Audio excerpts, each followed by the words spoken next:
Rebecca Walsh sat in the waiting area of Sterling Investments, her daughter Lily perched quietly beside her on the adjacent chair. At 29, Rebecca had become an expert at maintaining composure under pressure. Years of single motherhood had taught her that. But right now, that composure was being tested in ways she hadn't anticipated. She wore her only professional outfit, a white blouse and beige skirt that had seen one too many dry cleaning cycles. Her blonde hair was pulled back in a neat ponytail, and she clutched a manila folder containing copies of her resume and references. Beside her, 4-year-old Lily sat in her pale yellow dress, with a white bow in her curly auburn hair, swinging her legs and trying her best to be quiet, just as Mommy had asked. "Ms. Walsh?" The receptionist's voice was clipped, professional and decidedly cold. "You were scheduled for a 9 a.m. interview with our hiring manager. It's now 9:15. "I know, and I'm so sorry," Rebecca said, standing quickly. "My babysitter canceled at the last minute, and I had no one else to—" "Ms. Walsh." The receptionist, a woman in her 50s with severe glasses and a disapproving expression, cut her off. "This is a professional environment. Bringing a child to a job interview is extremely inappropriate." "I understand that," Rebecca said, feeling her cheeks flush with embarrassment. "But I've been unemployed for 3 months. My savings are gone. This interview represents my last chance before I lose my apartment. I couldn't afford to reschedule.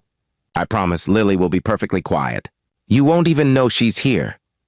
The receptionist's expression didn't soften. "That's not the point. Mr. Henderson specifically requested that all candidates demonstrate professionalism and preparedness.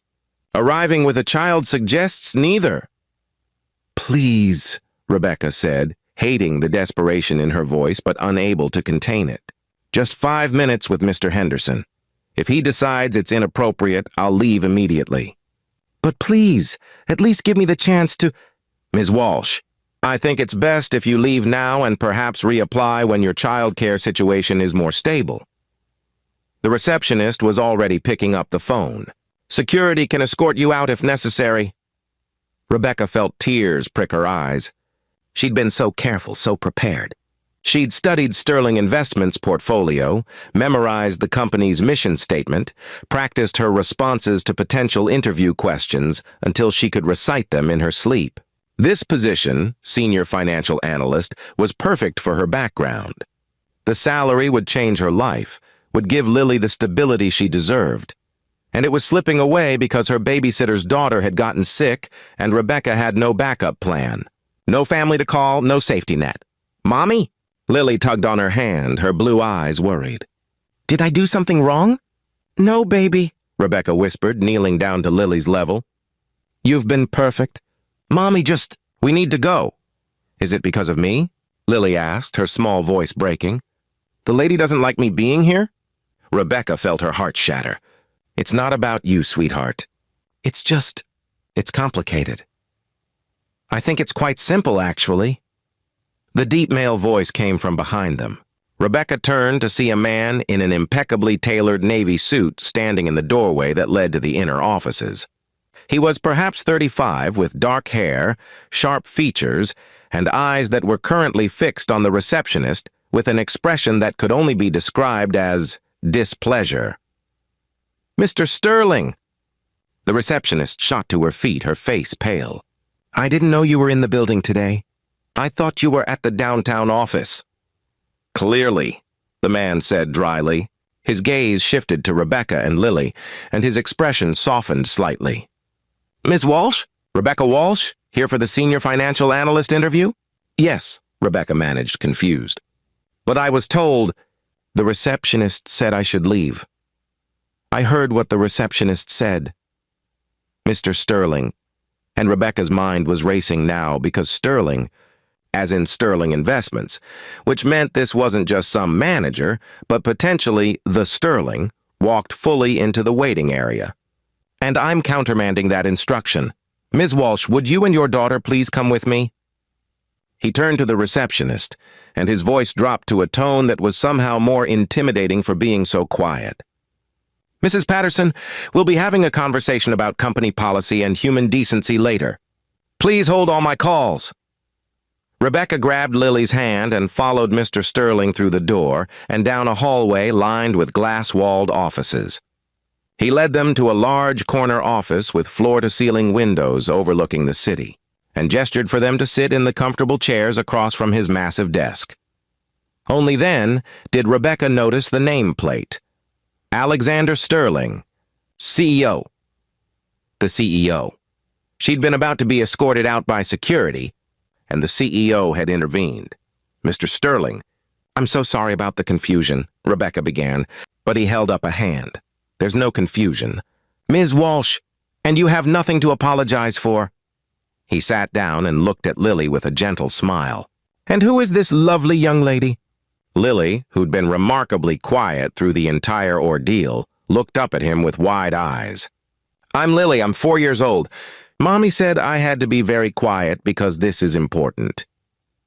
You're doing an excellent job of being quiet, Alexander said seriously. Lily, I have a question for you. Do you like to color?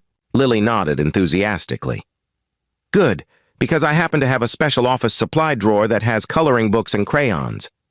Would you like to color while your mom and I talk? Really? Lily's face lit up. Mommy, can I? Rebecca looked at Alexander, uncertain. Mr. Sterling, you don't have to. I want to, Alexander said simply. He opened a bottom drawer of his desk and pulled out, improbably, a stack of coloring books and a box of crayons. My niece visits sometimes. I like to be prepared. He set Lily up at a small table in the corner of his office, and she settled in happily with a coloring book featuring princesses.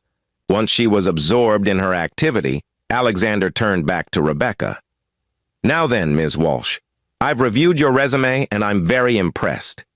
7 years of experience in financial analysis, an MBA from a respected program, and excellent references. Tell me why you're interested in this position. Rebecca took a breath, trying to reset her racing thoughts. I'm looking for an opportunity to use my analytical skills in a company that values innovation and ethical investment strategies. Sterling Investments has an excellent reputation for both.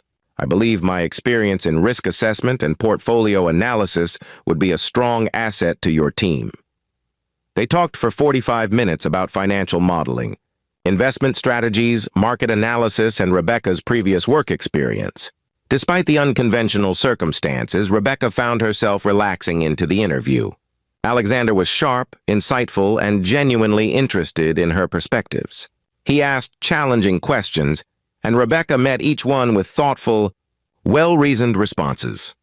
Occasionally, Lily would make a small sound, the scratch of crayons on paper, a quiet oops when she dropped something, but Alexander never seemed bothered. In fact, once or twice, Rebecca caught him glancing over at Lily with an expression that looked almost wistful. Judgment C. Miss Walsh, Alexander finally said, leaning back in his chair, I'm going to be direct with you. You're the most qualified candidate we've interviewed for this position.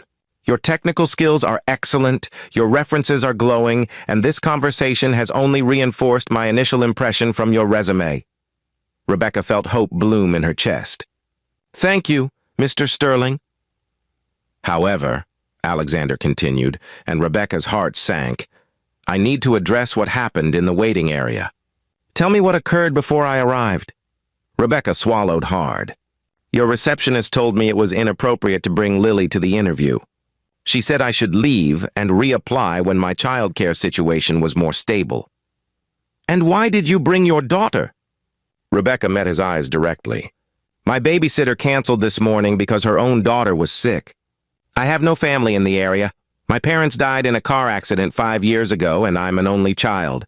I've been unemployed for 3 months. My savings are depleted, and I'm 2 weeks away from losing my apartment. I knew bringing Lily was unprofessional, but the alternative was canceling this interview, and I couldn't afford to do that. Literally couldn't afford it. She paused, then added quietly, I promise you, Mr. Sterling, if you hire me, this won't be an issue. I have reliable childcare arranged. This was truly an emergency situation. Alexander was quiet for a long moment, studying her face. Then he said something Rebecca didn't expect. My mother raised me alone. My father left when I was 2. She worked 3 jobs to put me through college, and there were countless times she had to bring me to work with her because she had no other choice. People judged her for it, called her unprofessional, implied she was a bad parent for not figuring it out, as if single mothers have infinite resources and options. His voice was thick with emotion.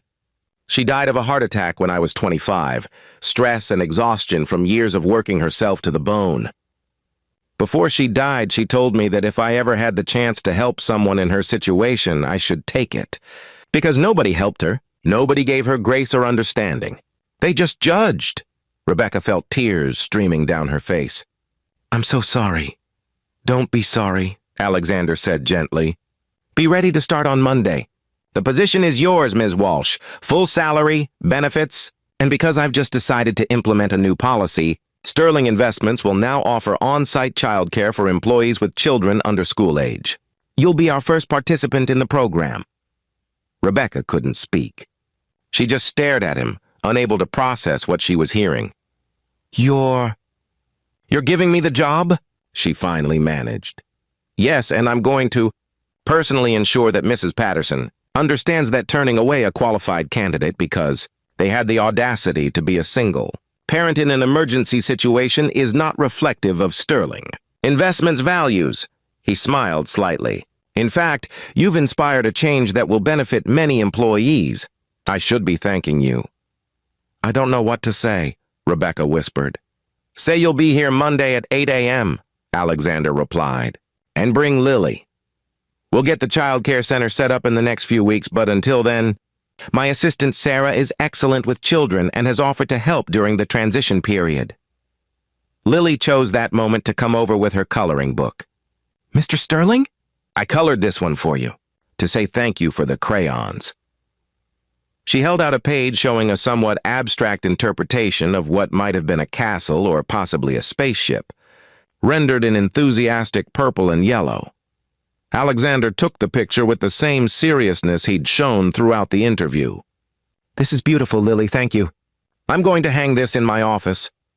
And he did, immediately, using tape from his desk to affix the coloring page to the wall beside his diplomas and awards.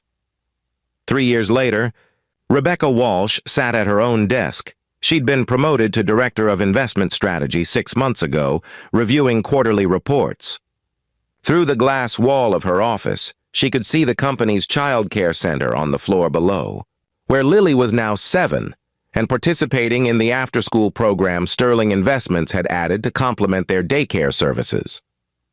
The center served 35 children of employees, and Sterling had become known industry-wide for its family-friendly policies. Other companies had started copying the model, and Alexander had even been featured in a business magazine article titled, "CEO Credits Single Mother for Company's Most Successful Initiative." There was a knock on Rebecca's door, and Alexander Sterling himself leaned in. "Got a minute?" he asked. "Of course," Rebecca said, gesturing to a chair. Alexander sat down looking slightly nervous, an expression Rebecca had rarely seen on her usually confident boss. "I wanted to ask you something, and I need you to know that your answer won't affect your position here in any way. This is entirely personal." "Okay," Rebecca said, curious. "I was wondering if you'd like to have dinner with me this weekend." "Not a business dinner, a date." He met her eyes. "I've been wanting to ask you for about 2 years, but I didn't want to create any awkwardness or make you uncomfortable. But we've worked together long enough that I hope the professional relationship is secure enough that we could explore whether there might be something else there as well." Rebecca felt her heart skip. Over the past 3 years, she and Alexander had developed a close friendship alongside their professional relationship. He'd been at Lily's birthday parties. They'd had countless conversations that went far beyond work topics. And yes, Rebecca had felt the spark of something more, but she'd been afraid to acknowledge it, afraid to risk the stability she'd built. "I'd love to," she said softly. "But I should tell you, I come as a package deal. Lily and I are a team." "I know," Alexander said, and his smile was warm and genuine. "That's one of the things I love most about you." You're an amazing mother and an incredible professional. You never apologize for being both. You taught me that, Rebecca said. That day in your office when you hired me and told me about your mother. You taught me that being a single parent isn't something to hide or apologize for. It's something to be proud of. Decision to show compassion instead of... My mother would have liked you, Alexander said quietly. She would have been proud of what you've accomplished. Rebecca stood and walked around her desk, taking Alexander's hand. Ask me again. The date question. Alexander stood too, his hand warm in hers. Rebecca Walsh, would you like to have dinner with me this Saturday? You and Lily if she'd like to come. Or if you'd prefer, I can arrange for my sister to watch her. She's been asking to spend time with Lily for months. Just you and me, Rebecca said, her voice barely above a whisper. But we'll need to be home by 9. Lily's bedtime and I don't break that rule for anyone. 9 o'clock sharp, Alexander agreed. I wouldn't dream of compromising your parenting standards. They both laughed, and the tension broke into something warmer, something full of possibility.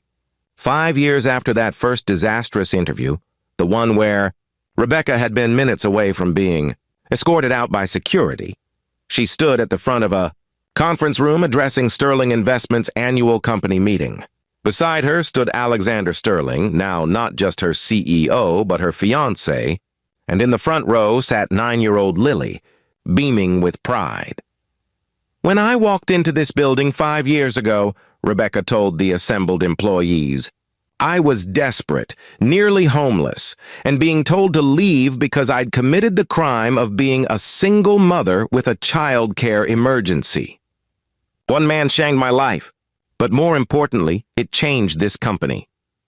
She gestured to the statistics on the screen behind her. Since implementing our family support policies, Sterling Investments has seen a 43% increase in employee retention, a 38% increase in productivity, and we've been named one of the top 10 best places to work in the country for 3 years running. We've proven that supporting families isn't just the right thing to do, it's good business. The room erupted in applause, and Rebecca stepped back to let Alexander take the microphone. What Rebecca is too modest to say, Alexander told the crowd, is that she's the architect of most of these programs. She took her own experience and channeled it into creating a workplace where no employee has to choose between their family and their career.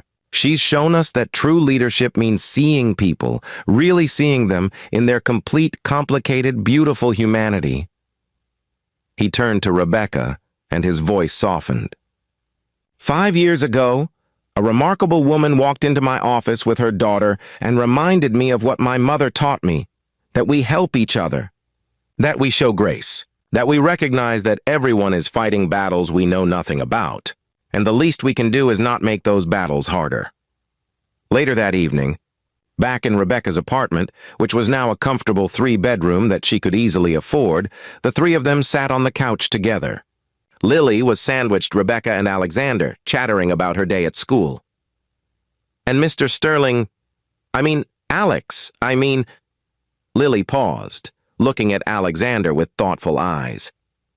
What should I call you when you and Mommy get married? Alexander looked at Rebecca, checking silently for permission, then turned back to Lily. What would you like to call me? Lily thought about it seriously. I never had a daddy before. My real daddy left before I was born. But you're kind of like my daddy now, aren't you? You come to my school plays and help me with my math homework and take care of Mommy and me. I'd be honored if you wanted to call me Dad, Alexander said, his voice thick. But only if that feels right to you. Lily nodded decisively. Okay, Dad it is.